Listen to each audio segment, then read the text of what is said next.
19 तारखेपर्यंत जर आयुक्त साहेबांनी या सर्व घरपट्ट्यांना स्थगिती नाही दिली तर तीव्र स्वरूपाचे आंदोलन करण्यात येईल। त्यामध्ये प्रामुख्याने आयुक्तांची जी गाडी आहे, आम्ही ही गाडी महानगरपालिकेच्या बाहेर जाऊ देणार नाही। अशा स्वरूपाचं आंदोलन करू का ते त्यांच्या लाईफमध्ये लक्षात ठेवाल का भाऊ, अहमदनगर महानगरपालिकेमध्ये पण शेख मुदस्सर नावाचा एक माजी नगरसेवक होता। अहिल्यानगर महापालिकेच्या मनमानी मालमत्ता करवाढीनं नागरिकांचा संताप उसळला असून या अन्यायाविरोधात माजी नगरसेवक शेख मुदस्सर अहमद इसहाक यांनी प्रशासनाला थेट आणि तडाखेबंद इशारा दिला आहे।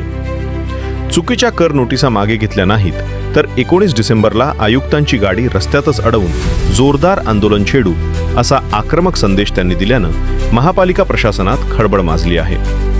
गेल्या काही दिवसांपासून महापालिकेनं पाठवलेल्या मालमत्ता कराच्या नोटिसांमध्ये मोठ्या प्रमाणावर चुका, मनमानी वाढ आणि कोणतीही चौकशी न करता वाढवलेले आकडे नागरिकांवर लादण्यात आल्याच्या तक्रारी सातत्यानं समोर येत आहेत। अनेक सामान्य कुटुंबांवर या करवाढीचा थेट आर्थिक ताण पडत असून महापालिका मात्र तक्रारींकडे दुर्लक्ष करत असल्याचा आरोप शेख मुदस्सर यांनी केला। नागरिकांना अन्यायकारक कर आकारणीचा फटका बसत असताना प्रशासन मात्र गुमान बसले आहे। महापालिकेच्या चुकीच्या धोरणांमुळे लोक हैराण झाले आहेत। लोकांना स्पष्टीकरणच नाही, सुनावणी नाही आणि थेट दुप्पट तिप्पट कराच्या नोटिसा पाठवल्या जात आहेत। हा अन्याय आता सहन केला जाणार नाही असा इशारा त्यांनी दिला। 19 डिसेंबर ही अंतिम मुदत देत शेख मुदस्सर यांनी स्पष्ट केले की जर महापालिकेनं चुकीच्या नोटिसा मागे घेतल्या नाहीत आणि नागरिकांना दिलासा दिला नाही तर आंदोलनाचा स्वर अधिक तीव्र केला जाईल। लोकांच्या हक्कांसाठी रस्त्यावर उतरून आयुक्तांची गाडी अडवण्यापासून ते जागरण आंदोलनापर्यंत सर्व कठोर पावले उचलण्याची तयारी असल्याचं त्यांनी सांगितले। दरम्यान या इशाऱ्यामुळे नागरिकांमध्ये उत्सुकता आणि प्रशासनात धास्तीचे वातावरण निर्माण झाले आहे।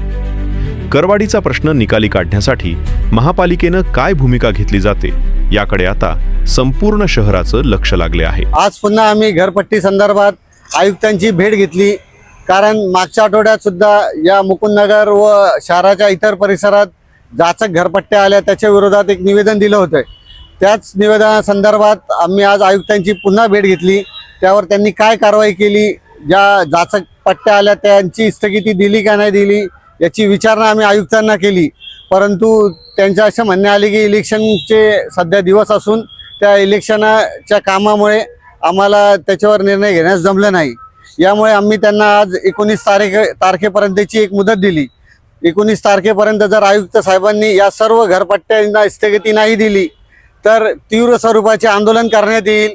त्यामध्ये प्रामुख्याने आयुक्तांची जी गाडी आहे, आम्ही ही गाडी महानगरपालिकेच्या बाहेर जाऊ देणार नाही, त्यांना इथंच अडवून ठेवू जोपर्यंत ते 19 तारखेनंतर जर त्यांनी हा निर्णय घेतला नाही तर त्यांना अशा स्वरूपाचं आंदोलन करू का ते त्यांच्या लाईफमध्ये लक्षात ठेवाल का भाऊ, अहमदनगर महानगरपालिकेमध्ये पण शेख मुदस्सर नावाचा एक माजी नगरसेवक होता। त्यांनी त्याच्या प्रश्नासंदर्भात त्यांना फारच वेठीस धरलं, असं त्यांच्या तोंडातून शब्द निघाले पाहिजे। अशा प्रकारे तीव्र आंदोलन करून नागरिकांना न्याय देण्याचं काम आम्ही करणार आहोत।